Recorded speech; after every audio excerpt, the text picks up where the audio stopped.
오늘부터 이제 천로역정을 함께 살펴보기로 했습니다. 이번 주 한 주간 동안 저는 천로역정만 생각했습니다. 눈을 뜰 때부터 눈을 감을 때까지 천로역정만 묵상을 했습니다. 이걸 어떻게 설명하지? 이거 어떻게 설명해야 잘 이게 공감이 되지? 또 이 천로역정에 또 어떤 자료를 활용해야 더 좀 마음에 좀 다가올 수 있지? 이런 고민하면서 일주일 내내 생각하면서 이제 한 주를 보냈는데 드디어 이제 금요일이 됐네요. 네. 그리고 이제 아이들도 같이 왔으면 좋겠다고 말씀을 드렸는데 이제 우리 자녀들이 같이 또 참여하고 우리 어린 아이들까지 지금 알아들을 수 있을지 모르겠지만 어린 아이들끼리 와서 앉아 있는 거 보니까 너무 어쨌든 감사합니다. 너무 기쁩니다. 네. 일단 오늘 말씀 먼저 한 구절 읽고 제가 이제 말씀을 나눴으면 좋겠는데 우리 베드로전서 말씀 좀 찾아보도록 하겠습니다.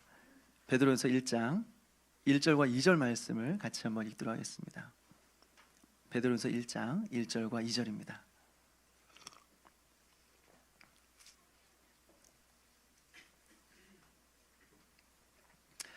우리 같이 한 목소리 읽겠습니다. 시작.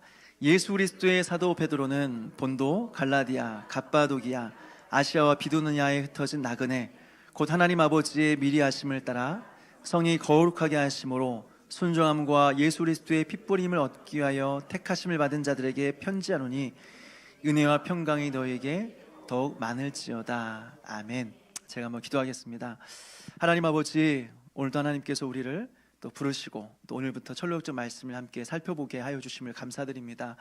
여기에 담겨져 있는 영적인 진리들을 우리가 깊이 깨닫고 우리가 천국 가는 그날까지 또 하나님 말씀을 잘 붙들고 승리하며 나아갈 수 있도록 도와주시옵소서. 감사를 드리옵고 예수님의 이름으로 기도합니다. 아멘. 오늘부터 이제 천로역정 말씀을 좀 살펴보게 되었는데 바로 내용으로 들어가기보다는 좀 천로역정에 대한 좀 서론적인 이야기를 먼저 말씀을 드리고 좀 설교하는 게 좋겠다 생각이 듭니다. 이 천로역정 책은 굉장히 유명한 책입니다. 천로역정 설교를 한다고 하니까 저한테는 직접 제가 들은 이야기는 아니지만 주변에서 천로역정이 뭐야? 이렇게 물어본 사람들도 간혹 있었다고 제가 들었습니다. 네, 생각보다 유명한 책이다 이렇게 말씀드릴 수 있을 것 같아요. 천로역정은 이제 성경 다음으로 많이 읽힌 기독교 문학입니다.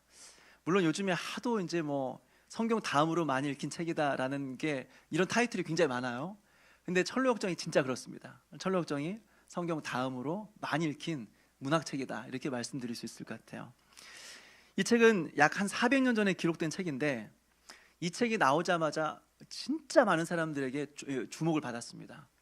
어느 정도로 주목받았냐면 나와서 10년이 안 됐는데요. 혹시 놀라실지 모르겠지만 10년이 안 됐는데 74개의 언어로 번역이 돼서 출판이 됐습니다. 이 책이요. 별로 안 놀라실 것 같았어요. 네. 그때가 1678년입니다. 400년 전인데 인쇄술이 그렇게 발달되지 않았던 때에 이제 74개 언어로 번역이 되었다고 하는 거죠. 오늘날에 이제 몇 개 정도 언어로 번역되었나 제가 찾아봤습니다. 챗GPT로 한번 찾아봤습니다. 제가 알 수 있는 방법이 없어가지고 그러니까 현재 기준으로는 200개 이상의 언어로 번역이 되었다 이렇게 나와 있어요. 그럼 200개 언어 이상 번역된 책이 있나? 성경밖에 없습니다. 3600개 언어로 성경이 지금 번역이 되어 있고 그 다음은 천로역정입니다. 그리고 우리가 좀 알만한 그런 책을 한번 보게 되면 안데르센 동화는 다 알잖아요. 누구나가 아는 안데르센 동화가 몇 개 언어로 번역되었냐 봤더니 160개 언어로 번역이 됐습니다. 그리고 이제 해리포터 시리즈가 몇 개 언어로 번역이 됐나 봤더니 80개 언어로 번역이 되었습니다. 비교가 안 될 정도로 압도적으로 천로역정은 유명한 책이다 이렇게 말씀드릴 수 있을 것 같아요. 근데 최근에 이 책이 다시 주목을 받았어요. 얼마 전에 북촌 아트홀에서 천로역정 뮤지컬이 시작이 됐었습니다. 조금 전입니다. 그래서 사람들이 그 뮤지컬을 통해서 다시 천로역정을 좀 주목했던 또 시기가 있었어요. 지금도 하나 봤더니 지금도 하고 있더라고요. 그래서 나중에 혹시 기회가 된다면 우리 자녀들과 함께 뮤지컬 보러 가는 것도 참 좋겠다 생각이 듭니다. 저는 3번 봤거든요. 3번 봤는데 한번 갔으면 좋겠다 그런 마음이 있습니다. 또 최철규라는 사람이 있어요. 이분이 만화가인데 이분이 원래는 이제 19금 삼류 만화를 그리던 사람이었습니다. 그런데 만화계에서는 꽤 유명한 사람이었습니다. 근데 이분이 허랑방탕한 삶을 살다가 극적으로 예수님을 만나고 회심하게 돼요. 그리고 나서 이제 결단합니다. 이제부터 세상 만화가 아니라 내가 하나님 영광 위해서만 이 만화를 그리겠습니다 라고 하면서 6년 동안 작업해서 처음으로 나온 책이 뭐냐? 만화 철로역정입니다. 만화 철로역정. 저는 이 책을 추천을 드립니다. 아마 이제 센 리더분들을 통해서 아마 이렇게 그 추천 도서가 갔는지 모르겠지만 저는 이 만화 철로역정을 추천드립니다. 좀 이따 설명드리겠지만 그냥 글로 읽어서는 쉽지 않습니다. 근데 만화로 읽으면 정확하게 인물이 파악이 되고 내용이 파악되거든요. 굉장히 잘 만들어진 책이다. 그래서 전 추천을 드리고 싶고요. 이 책이 이제 2019년 2월에 나왔습니다. 한 5년 전에 나온 거죠. 그리고 그 해 6월에 애니메이션 철로역정이 극장에서 이제 개봉이 됐습니다. 그래서 많은 또 아이들과 많은 가족들이 그 영화를 또 봤죠. 거기서 끝난 게 아니라 CBS 방송국에서 이 애니메이션을 중심으로 한 해설 프로그램을 만들었습니다. 그래서 무슨 말씀을 드리고자 하냐면 400년이 지난 지금에도, 그 당시에도 그랬지만 400년이 지난 지금도 많은 사람들에게 관심을 받고 있는 책, 그리고 많은 사람들에게 영향을 주고 있는 책이 바로 이 철로역정이다 말씀드릴 수 있을 것 같아요. 그러면 먼저 이 내용을 살펴보기 전에 이 철로역정이라는 단어가, 이 단어 그 자체의 뜻이 뭐냐, 이걸 좀 말씀드렸으면 좋겠어요. 철로역정, 이 철로라고 하는 것은 하늘천 길로자, 하늘 가는 길입니다. 그 역정이라고 하는 것은 이제 거쳐가는 과정이다, 이런 의미가 있는 거죠. 그러니까 철로역정이라는 의미라고 하는 것은 하늘로 가는 길에 겪으면서 지나가는 과정들, 뭐 이런 식으로 해석할 수 있을 것 같아요. 영어로는 뭐라고 되어 있냐면 The Pilgrim's Progress라고 되어 있습니다. 필그림이라고 하는 것은 순례자라는 뜻이고, 프로그레스는 뭐 과정이라는 거죠. 그러니까 뭐 순례자의 과정이다, 뭐 순례자의 여정이다, 이렇게 해석할 수 있을 것 같아요. 좀 살을 붙이자면 하늘로 가는 순례자가 천국으로 가는 순례길에서 겪는 과정들이다, 이 정도로 해석할 수 있는데, 이것이 바로 철로역정의 의미라고 하는 거예요. 그래서 이 책을 보게 되면 구원받은 사람들이 구원을 받고 천국에 이를 때까지 겪게 되는 과정들이 다 기록이 되어 있습니다. 다시 말해서 성경에 나와 있는 구원의 여정 속에서 만날 수 있는 거의 모든 보석과 같은 진리들이 이 철로역정에 다 숨어 있습니다. 전부 숨어 있습니다. 무엇보다 대단한 것은 뭐냐면 청교도들이 중요하다고 생각했던 구원의 교리들이 하나도 빠짐없이 이야기 속에 전부 다 포함되어 있습니다. 그러니까 이 책은 사실은 어떤 동화책처럼 보이긴 하지만 굉장한 신학책이라고 말할 수 있을 것 같아요. 이것이 좀 기가 막히다고 생각이 됩니다. 근데 여러분, 우리가 이 내용을 왜 알아야 될까요? 왜 천국에 가는 이 과정들, 여정들 우리가 알아야 될까요? 사실 지금까지 우리는, 그리고 어느 정도 대부분의 사람들은 구원하면 어떻게 생각했냐면 천국 가는 티켓을 받았다, 이 정도로 생각해요. 천국 가는 티켓을 내가 받았다, 이것을 구원이라고 생각하는 거죠. 천국에 들어갈 때 공항에서 여권 보여주고 들어가듯이 천국 들어갈 때 받은 티켓 딱 보여주면서 들어가는 것, 천국에 들어가는 것, 이거를 구원이라고 생각하는 사람들이 굉장히 많다고 하는 거죠. 그러면 우리는 천국에 들어가기 전까지 이 땅에서 뭐예요? 뭐 하나 봤더니 예전에 예수님 믿기 전에 했던 행동들, 예전에 믿기 전에, 예수님 믿기 전에 했던 삶들, 그것을 살면서 살아가는 거죠. 예전과 똑같이 술 마시고, 예전과 똑같이 쾌락을 추구하고, 예전과 똑같이 흥청망청 살아가는 것입니다. 그리고 마지막 때 천국 가면서 주머니에 넣어두었던 천국 가는 티켓 보여주면서 자, 여기 저 구원 받았습니다 라고 꺼내놓으면서 천국에 들어가는 것, 이거를 구원이다 사람들은 생각하는 거죠. 그러니까 구원받은 사람들에는 삶의 변화가 없는 겁니다. 구원을 이 정도로 생각하니까 삶에 대해서 고민이 없는 겁니다. 왜요? 나 천국 가는 티켓 받았거든. 나 주머니에 지금 넣고 있거든. 나중에 천국 가면서 꺼내놓으면 되거든. 나 이미 가지고 있기 때문에 더 이상 난 고민할 게 없다. 더 이상 삶에 대해서 공들일 필요가 없다 생각하면서 살아가는 거죠. 그렇지만 오늘 우리가 읽은 베드로전서를 보게 되면요, 구원은 그저 천국 가는 티켓 한 장 받는 게 아니다. 구원은 이동이다. 구원은 이동해서 가는 거다. 이것이 구원이다 라고 설명해 주고 있습니다. 오늘 본문을 보게 되면 그리스도인들을 뭐라고 표현하고 있냐면 나그네라고 표현하고 있습니다. 근데 사실 이 나그네라는 이 번역은 정확한 번역은 아닙니다. 나그네는 뭐 집이 없어서 이제 힘들어하는 삶을 살아가는 것이 나그네가 맞긴 맞지만, 나그네의 중요한 특징이 뭐냐면 갈 바를 알지 못하고 방황하는 거죠. 근데 오늘 성경에서 말하는 이 나그네는 정확한 의미로서 나그네가 아니라 정확한 의미로서는 순례자입니다. 순례자 역시 집이 없기는 마찬가지죠. 그리고 이 세상이 내 집이 아니라는 것은 나그네하고 똑같습니다. 차이가 뭐냐? 나그네는 갈 바를 알지 못하고 방황하는 사람들인데 순례자는 가야 될 곳이 명확하게 정해진 사람들입니다. 어디요? 하늘나라요.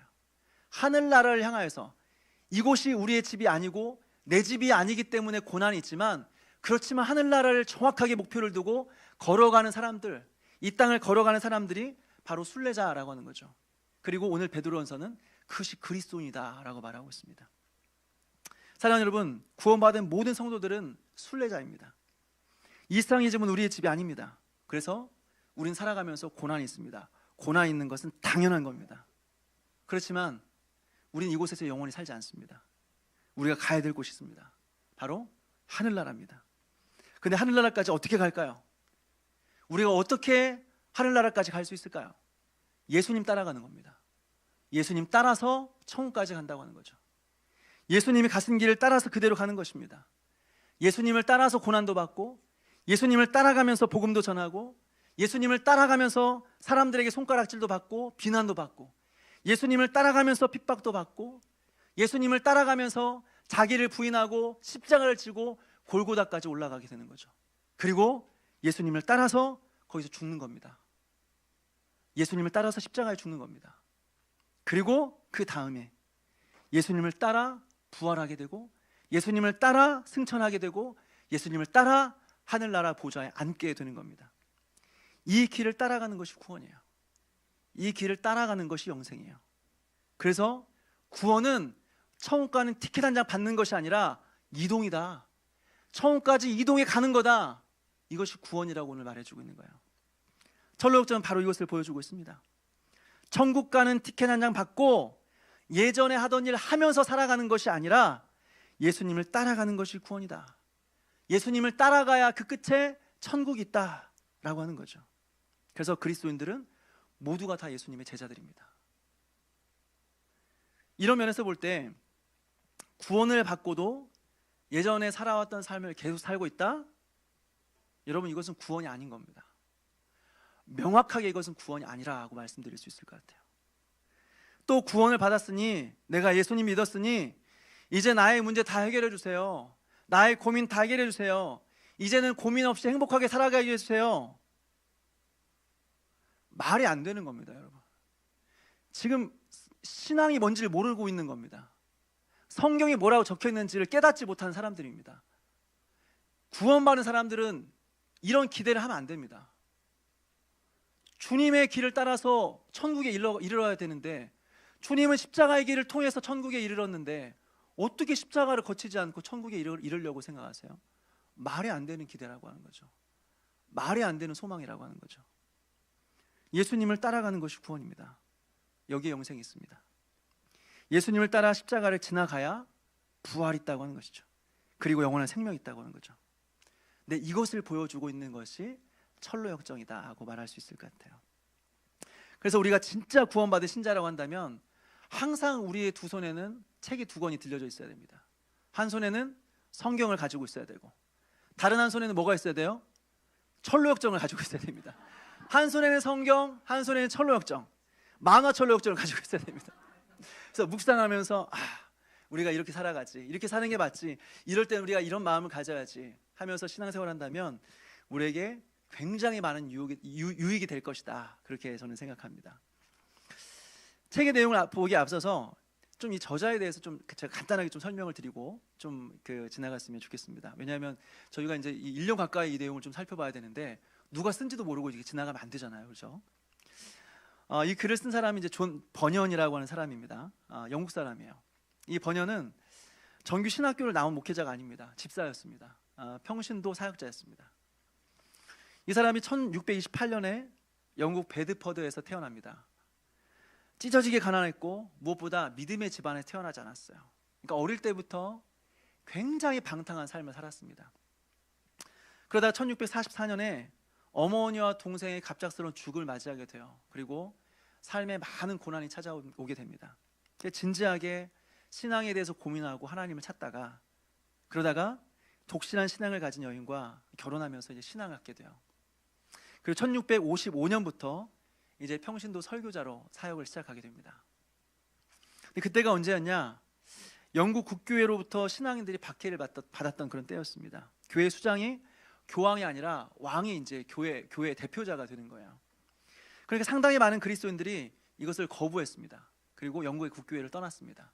그래서 이제 많은 핍박을 받게 되는데, 이 사람들이 바로 이제 청교도들입니다. 이런 가운데 존 번연도 이제 국교회를 인정하지 않고 떠나서 사역을 하다가 이제 이 영국에 있는 국교회로부터 많은 박해를 받다가 감옥에 들어가게 돼요. 12년 동안 감옥에서 생활하게 됩니다. 그리고 잠깐 나왔다가 다시 투옥됐을 때, 그때 감옥에서 쓴 책이 바로 철로역정이라고 하는 책입니다. 이때 누구의 도움을 받았느냐? 청교도에 있어서 가장 위대한 청교도의 거장이라고 할 수 있는 존 오웬이라는 사람의 도움을 받습니다. 나중에 이제 이 사람에 대해서 여러분들과 함께 나누게 될 기회가 있을 거라고 생각이 됩니다. 이 존 오웬의 도움을 받습니다. 그래서 이 사람의 도움으로 감옥에서 풀려나기도 하고, 그리고 결국에는 이 사람의 도움으로 이 책이 출판되게 되는 거죠. 그래서 그런지 이 책을 보게 되면 굉장히 성경적입니다. 그리고 굉장히 신학적입니다. 그리고 누구도 따라올 수 없을 정도로 기독교의 교리들을 굉장히 날카롭고 굉장히 치밀하고 굉장히 정확하게 진술하고 있다고 하는 거죠. 그래서 이후에 이 책은 많은 목회자들과 신학자들에게 영향을 줍니다. 어차피 제가 말씀을 드려도 다 모르시는 분들이 많기 때문에 그분들의 이름보다는 그냥 우리가 알고 있는 사람 한 명 정도를 말씀을 드리면, 찰스 스펄전이 이제 이 철로역정 영향을 많이 받습니다. 영국의 설교의 황태자라고 말할 수 있는 찰스 스펄전이 이 철로역정 영향을 많이 받아요. 그래서 100번 이상을 정독을 하면서 이 책을 사랑하고 좋아하면서 자신의 설교에 이렇게 녹여냈다고 하는 거예요.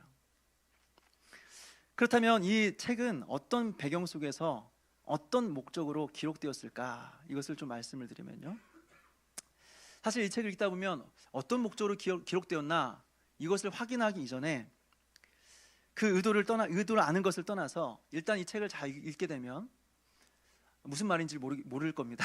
네. 왜? 굉장히 어렵습니다. 아무리 여러 번 이 책을 읽어도 과연 이 책이 전체가 뭘 말하고 있을까? 그래서 우리가 뭘 깨달아야 될까? 그 의도를 파악하기가 굉장히 어렵습니다. 두 가지 이유 때문인데요. 첫 번째는 이 책을 이제 계속 보다 보면 너무나 많은 인물이 나옵니다. 너무 많은 인물이 나와요. 누가 누군지 구분이 잘 안 됩니다. 그걸 서로 막 대화를 하는데 도대체 이제 나중에 보게 되면 누가 무슨 말을 했는지가 이제 나중에 이제 이렇게 꼬이게 됩니다. 섞이게 됩니다. 내용 파악이 굉장히 어렵다고 하는 거죠.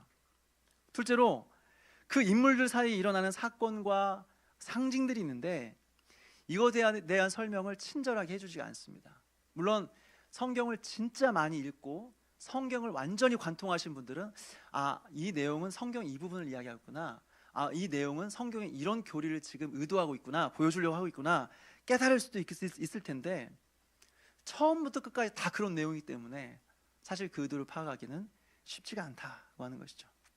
그래서 전체를 이해하기는 어렵다고 하는 겁니다. 그럼에도 불구하고 이 책을 읽어야 되는 이유가 뭐냐? 이 책의 기록 배경을 보게 되면 그 당시의 교회가 굉장히 세속화되어 있었습니다. 그리고 그 당시 예배드리는 모습을 보게 되면 너무 미신적이었습니다. 그리고 그 안에서 신앙생활을 하는 교인들을 보면 세상과 구분이 안 됐습니다. 세상과 구분이 되지 않을 정도로 교회에서 예배드리고 있는 사람들이 너무나 타락했다고 하는 것이죠. 그리고 교인들의 믿음의 고백과 그들의 행위가 일치가 되지 않았어요. 믿음 따로, 삶 따로, 그들의 신앙의 고백 따로, 행동 따로, 따로따로 이렇게 살아가는 거야. 이런 상황 가운데 이들을 영적으로 교훈하기 위해서, 이들의 잘못을 질책하고 책망하기 위해서 이 철로역정이 기록되었다고 하는 거죠. 오늘날 사실 우리의 모습이 이렇지 않습니까? 믿음의 고백과 행위가 일치하잖아요. 믿음 따로, 신앙 따로요. 우리의 신앙의 고백 따로, 삶 따로 일치가 안 됩니다. 진정한 회개와 거짓된 회개를 구분하지 못합니다. 구원 얻는 믿음이 있고 구원 얻지 못하는 믿음이 있는데 그 믿음에 대해서 구별을 못합니다. 그리고 교회 안에 많은 위선자들이 있습니다. 그 남들도 속이고 나도 속는 거예요, 스스로. 그럼에도 불구하고 문제는 무엇이냐? 아무도 그것을 문제라고 생각하지 못한 시대 가운데 우리가 살아가고 있다고 하는 거죠. 그래서 우리는 진짜 믿음이 뭐냐? 진짜 믿음, 진정한 믿음이 뭐냐? 그리고 구원받은 이후에 우리가 어떻게 살아가야 되냐? 어떻게 살아가는 것이 진짜 믿음으로 살아가는 것이냐? 이제 우리가 진지하게 고민할 때가 되었다고 하는 거예요. 이런 면에서 철로 역정은 오늘 우리에게 이 시대에 꼭 필요한 내용이다라는 생각이 드는 거죠. 그러면 이제 오늘 좀 이 철로 역정을 이제 이 내용을 살펴보기 이전에 철로 역정 전체적인 그림 먼저 보고 가면 여러분에게 좀 도움이 될 것 같다 생각이 됩니다. 그래서 준비를 했습니다. 철로 역정의 지도입니다. 한번 이렇게 화면에 띄워주시겠습니까? 네, 약간 크게 해주시면 좋을 것 같아요.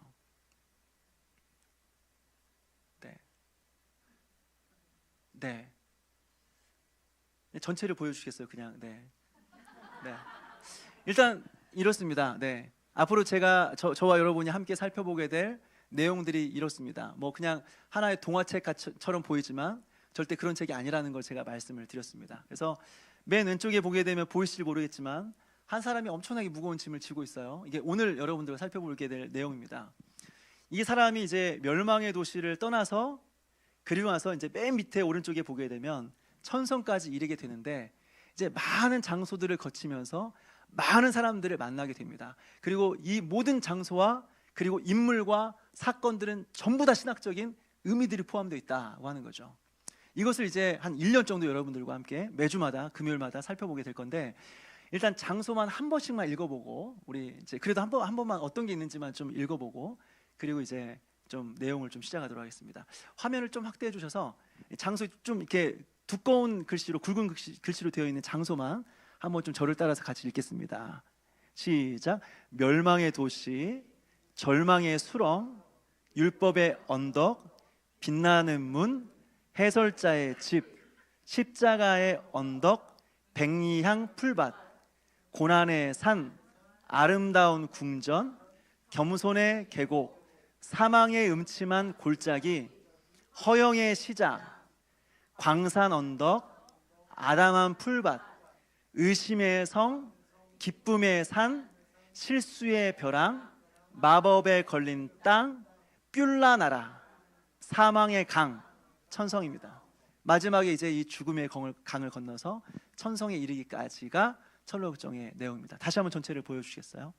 그래서 대략적인 내용을 간단하게만 말씀을 드리면 이제 이 그 철로 역정의 주인공, 무거운 짐을 지고 가는 사람이 이제 멸망의 도시를 떠납니다.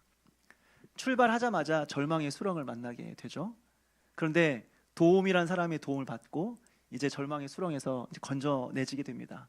그리고 율법의 언덕을 지나서 빛나는 문을 통과하고 해설자의 집을 지나서 십자가 언덕에 오릅니다. 이 십자가 언덕에서 그 무거운 짐이 풀어지게 돼요.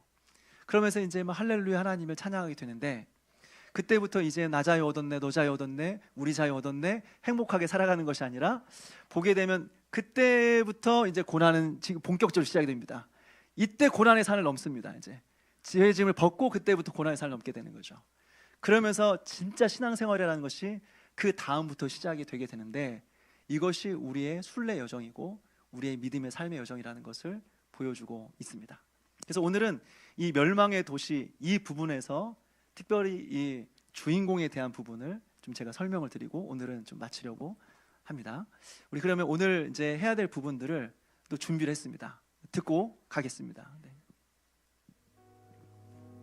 제1부 1. 세상의 광야 속을 헤매던 중 한 동굴에 이른 나는 동굴 안으로 들어가 몸을 누이고 잠을 청했다.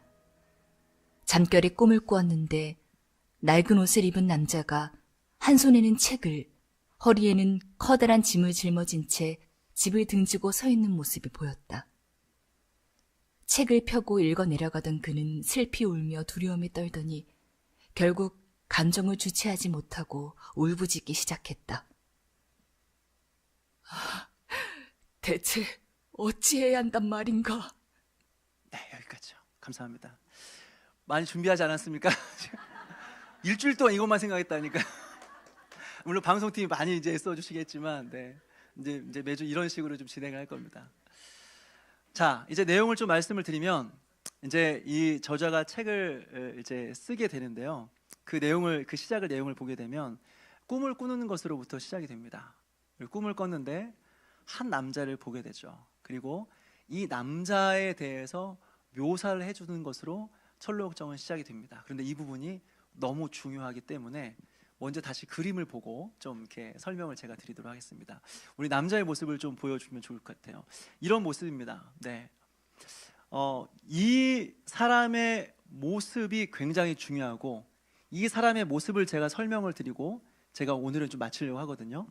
사람의 모습을 보면서 좀 보이는 특징을 좀 말해 주실래요? 한 5가지 정도 나오면 됩니다. 네, 이 사람 딱 보이는 특징. 우리 자녀들도 또 맞춰 주셔도 좋을 것 같은데, 뭐 좀 이렇게 특징적인 거 있으면 좀 말씀해 주실래요?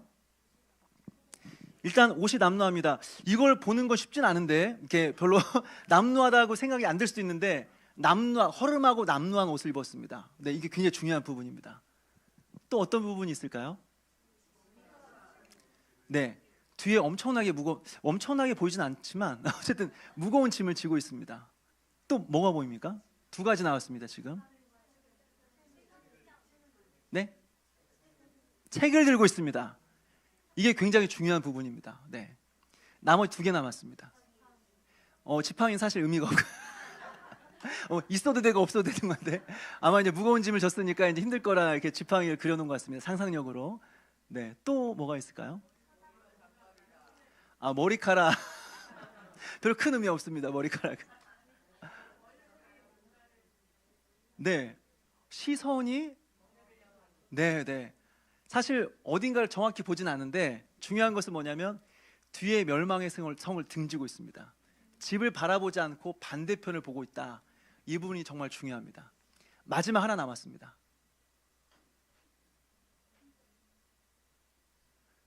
이거는 이 그림을 통해서는 알 수가 없습니다. 왜냐하면 이 사람이 한 말에 있기 때문에 그림을 통해서는 알 수가 없습니다. 말하면서 탄식하면서 내가 어찌해야 됩니까? 내가 어떻게 해야 됩니까? 라는 탄식. 이 5가지가 이 그림에 표현된 내용입니다.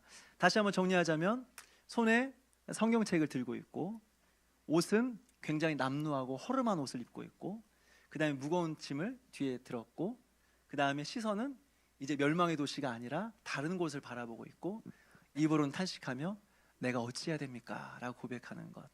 여러분, 이것이 이제 이 그림의 내용입니다. 이제 제가 하나하나 좀 설명을 드릴게요.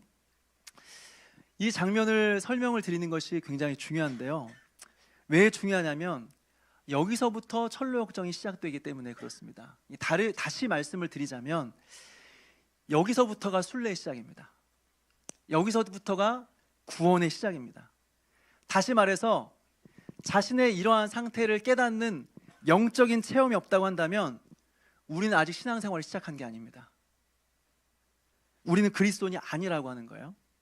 그리고 천국과 아무런 상관없는 사람입니다. 이 체험이 있고 나서 이때부터 신앙생활은 시작이 되는 겁니다. 그러니까 이 책의 내용을 시작하면서 이 사람의 이 모습을 묘사를 해주고 있다고 하는 거죠. 왜 그런지 아십니까? 이 사람의 이름이 나중에 나오는데 이 사람의 이름이 크리스찬입니다. 그리스도인입니다. 그리스도인들이 처음에 어떻게 시작이 되느냐, 어떻게 그리스도인으로 시작되는 거냐, 이러한 영적인 체험, 이러한 영적인 깨달음으로부터 시작된다고 하는 거죠. 물론 모든 사람들이 신앙생활 한다고 해서 모든 사람의 그 체험이 똑같진 않습니다. 각자 다른 부분이 있습니다. 그런데 신앙생활의 시작은 똑같습니다. 이 체험으로 시작합니다. 이 체험이 있으면 신앙생활의 시작이 된 거고, 이 영적인 이 체험이 없다고 한다면 우리는 구원과 아무런 상관없는 사람이다고 하는 거죠. 그러니까 이것을 보면서 내가 이런 체험이 있다고 한다면 나는 그리스도인이 된 거고, 그리고 이제 신앙생활이 시작된 거고, 이 체험이 없다면 나는 신앙생활을 시작하지 않았구나, 이제 시작해야 되는구나, 자기 자신의 영적인 상태를 바라봐야 된다고 하는 겁니다. 이제 하나씩 좀 설명을 드리도록 할게요. 첫 번째로 이 사람을 보니까 허름하고 남루한 옷을 입었다 말하고 있습니다. 이것은 영적으로 깨어나는 사람들이 첫 번째로 인식하는 자신의 모습입니다. 어떤 인식이냐? 거룩하신 하나님 앞에서 내가 죄인이라는 사실을 깨닫게 된다고 하는 거죠. 하나님 앞에서 나는 어떤 의로움도 없다, 거룩하신 하나님 앞에 설 수 있는 어떠한 자격도 없는 사람이다 라는 것들을 먼저 발견하게 된다고 하는 거죠. 그러니까 나는 거룩하신 하나님 앞에 나아갈 수 없는 사람이다, 하나님 앞에 나아갈 자격이 없는 사람이다, 이 사실을 깨닫게 된다고 하는 거죠. 이것이 영적으로 눈을 뜨는 사람들의 첫 번째 인식이라고 하는 겁니다. 예전에 한 유아부 전사님이요, 4살 먹은 아이의 집에 신방을 간 적이 있습니다. 이제 오늘날 기준으로, 올해 기준으로 말하면, 만으로 따지면 2살에서 3살이 되는 아이의 집에 신방을 갔습니다. 자기 이제 부서 전도사님이니까 아이가 너무 좋아하는 거야, 너무 기뻐하는 거야. 그래서 이제 좀 시간을 보내다가 마지막에 가기 전에 같이 아이와 함께 예배드렸습니다. 예배를 드릴 때 이 복음에 대해서 그림을 그려주면서 이 복음을 설명하기 시작했습니다. 얘야, 잘 들어봐. 하나님께서 이렇게 아름답게 이 상을 지으시고 만드셨어. 그런데 인간이 죄를 지어서 이 상이 새까매졌어. 그러면서 이제 검은색을 이렇게 칠합니다.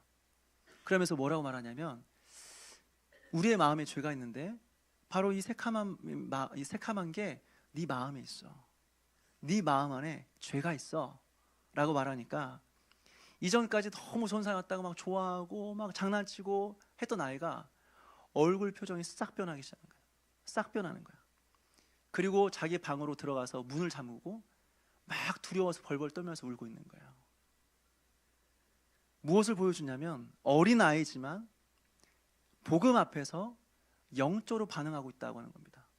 여러분, 나이가 어리면 못 알아들을 거라고 생각하지만 태어난 모든 아이들이 영적인 감각을 가지고 있습니다. 그리고 하나님 앞에 반응할 수 있는 그런 감각이 있다고 하는 거예요.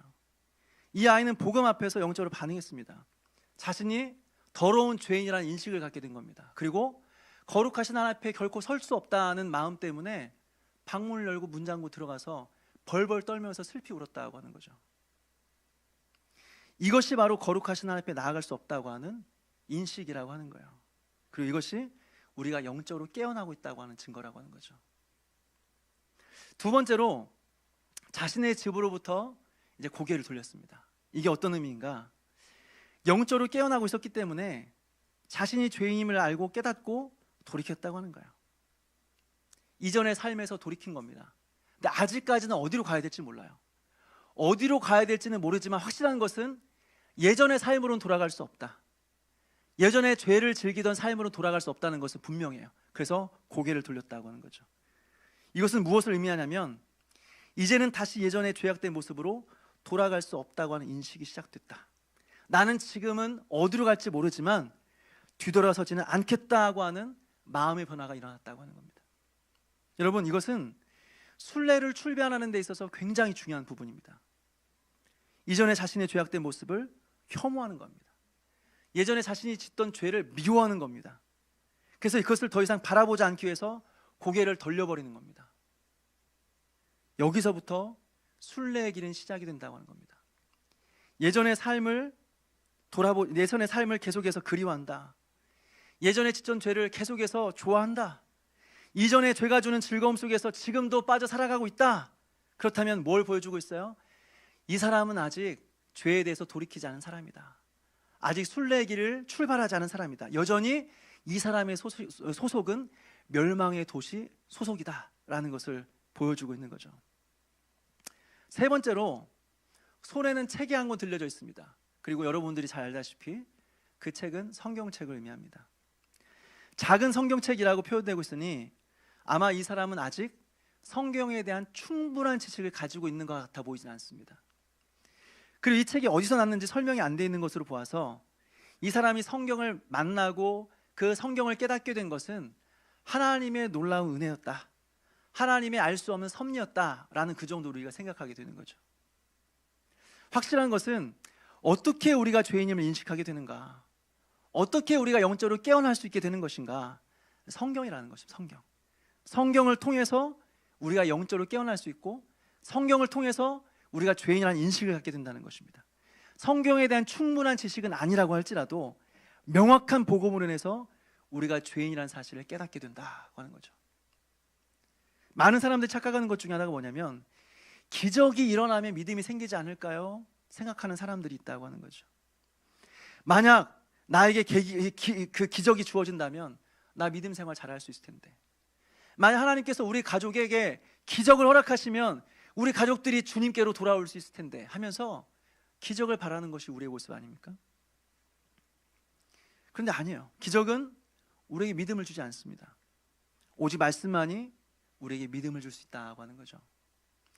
누가복음을 보게 되면 부자와 거지 나사로가 나옵니다. 부자와 거지 나사로가 살다가 이제 같이 죽게 되었어요. 한 사람은 아브라함 품에 안기고 한 사람은 음부에 떨어졌습니다. 거지 나사로는 아브라함의 품에 안기고 그 부자는 이제 음부에 떨어져서 그 지옥의 고통을 경험하게 되는 거죠. 그런데 이 부자가 얼마나 고통스러운지 아브라함에게 요청합니다. 그 나사로가 있는 곳에 물을 찍어서 물 한 방울만 좀 이렇게 떨어뜨려 주면 안 되겠습니까? 안 된다. 그럴 수 없다. 이곳과 그곳에는 큰 수렁이 있어가지고 넘어갈 수 없다. 물을 줄 수가 없다. 그럼 또 한 가지 요청을 하죠. 뭐 요청이 많아요. 음부에 떨어졌는데도 요청이 되게 많아요. 그러면 너무 내가 이곳에 있는 것이 고통스러운데 생각해보니 내가 두고 온 가족들이 있습니다. 이 가족들이 이 음부에 오지 않도록 좀 나사로를 좀 보내서 이 음부에 오지 않도록 좀 메시지를 좀 전하게 해주면 안 되겠습니까? 라고 말하는 거죠. 그러니까 뭐라고 말하냐면 안 된다. 모세와 선지자들에게 듣지 아니하면 비록 죽은 자 가운데 살아난 자가 있을지라도 권함을 받지 아니하리라. 부자는 말해요. 죽은 자가 살아나서 가서 뭔가 이렇게 내용을 전하면 뭔가 깨닫고 돌이키지 않을까요? 안 된다. 죽은 자가 살아나도 그런 일은 없다. 모세와 선지자에게 듣지 않으면 죽은 자 가운데 살아나는 일이 있다고 할지라도 그 권함은 받지 않을 것이다 라고 말하는 거죠. 여러분, 여기서 모세와 선지자가 무엇입니까? 바로 율법과 예언서, 구약 성경을 의미하는 것입니다. 하나님 말씀을 의미하는 것입니다. 무슨 말이냐면 성경으로가 아니면 죽은 자가 다시 살아난다고 할지라도 믿음이 생기는 것은 아니다. 기적을 통해서 사람이 바뀌는 것은 아니다 하는 거죠. 오직 성경뿐이다 라고 말하는 거죠. 성경만이 믿음을 불러일으킬 수 있다. 성경만이 내가 죄인임을 깨닫게 만들 수 있다고 하는 것을 성경을 통해서 분명히 가르쳐 주고 있습니다. 여러분, 죄인들에게 유일한 소망은 위로가 아닙니다. 죄인들이 듣고 싶은 말은 뭐냐면 괜찮아. 하나님이 다 사랑하셔. 괜찮아. 우린 다 하나님의 백성이야. 이런 말 듣고 싶습니다. 그러나 죄인들에게는 그 이야기가 위로가 아닙니다. 소망이 아닙니다. 죄인들에게 소망은 무엇이냐? 하나님의 말씀을 정확하게 전달하는 것입니다. 그리고 회개하지 않으면 엄중한 심판이 있다는 것을 명확하게 알려주는 것입니다. 이것이 이 사람들에게 소망이라고 하는 거죠. 괜찮아. 어차피 다 구원받은 백성이야. 어차피 다 천국 갈 거야. 하나님도 사랑하셔. 넌 사랑받기 위해 태어난 사람이야. 아닙니다, 여러분.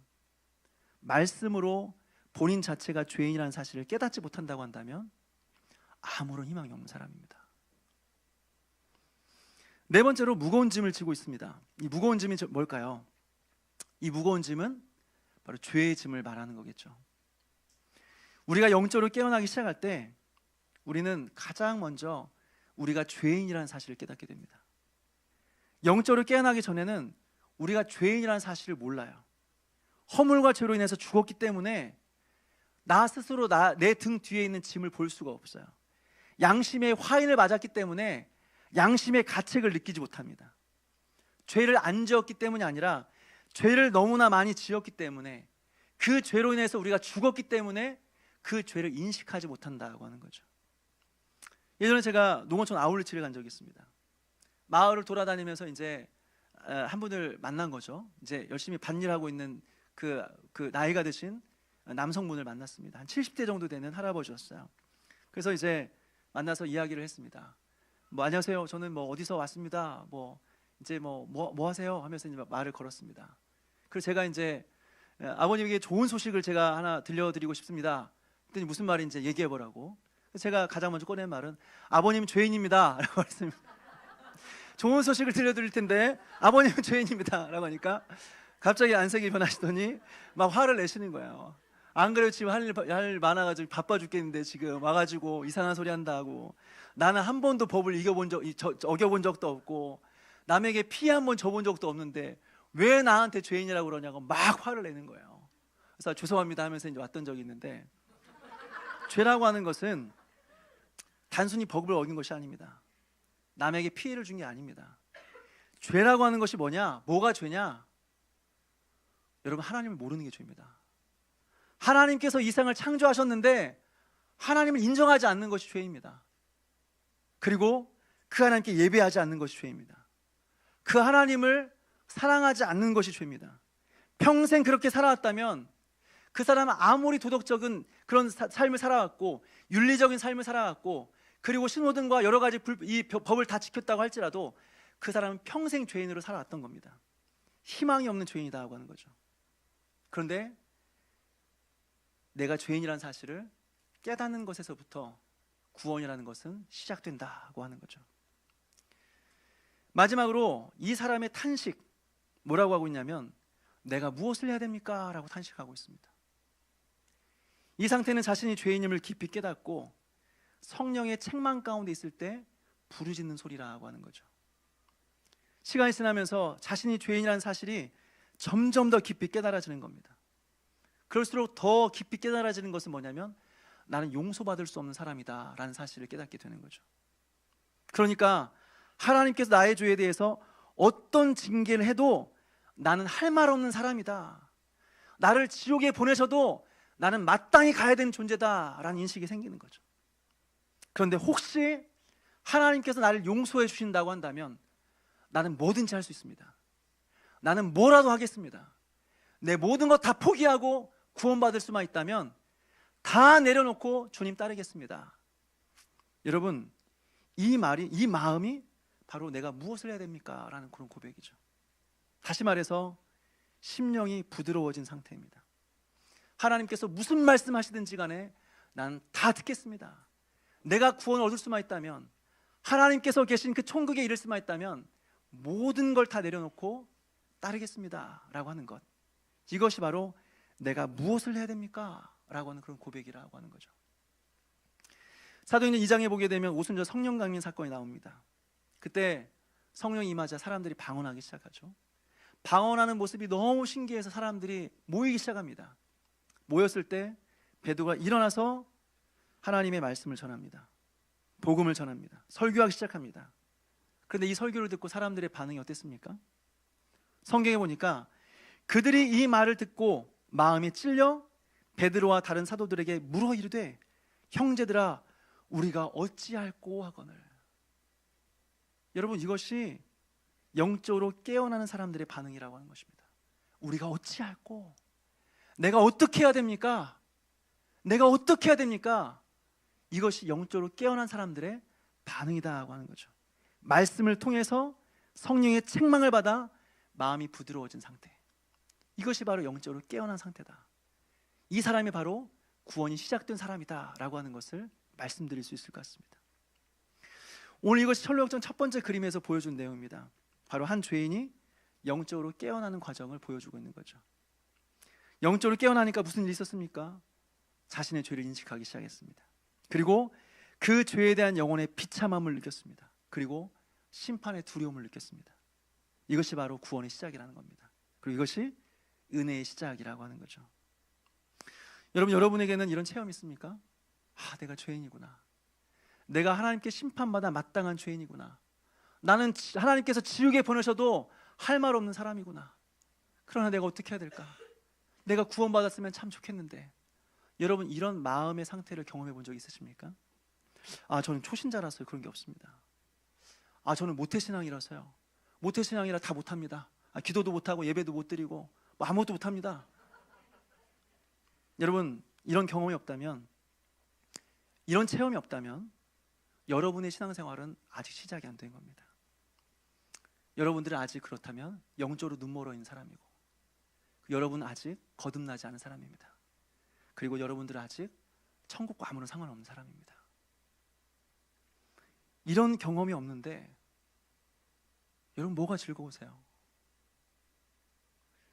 이런 영적인 체험이 없는데 왜 진지하게 살지 않으세요? 나의 구원을 어느 누구도 증명해 줄 수 없는데 왜 자신의 구원에 대해서 고민하지 않으세요? 아, 나 구원 받았을걸? 나 죽으면 천국 갈 수 있을걸?